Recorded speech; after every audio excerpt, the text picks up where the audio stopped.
मतवाले हैं हम कायद के दीवाने, लहदा के मतवाले हैं हम कायद के परवाने।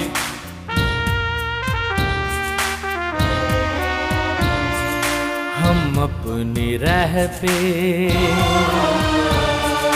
डटे रहेंगे,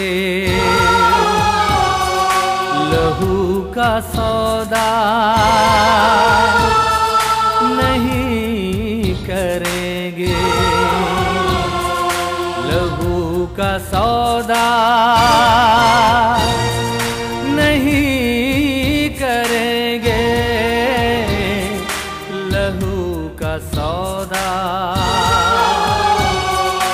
नहीं करेंगे। हम अपनी राह पे डटे रहेंगे, लहू का सौदा नहीं करेंगे।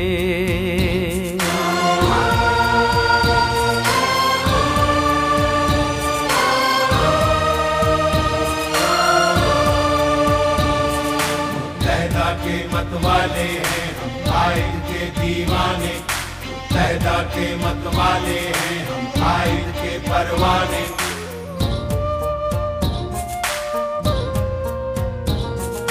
ख्याल महकम अटल इरादा, वफा की राहों में बेमहावा, सदाकतों का अलम उठाए रवां है अब हम नहीं रुकेंगे, सदाकतों का अलम उठाए रवां है अब हम नहीं रुकेंगे, लहू का सौदा नहीं करेंगे, लहू का सौदा नहीं करेंगे, नहीं करेंगे, लहू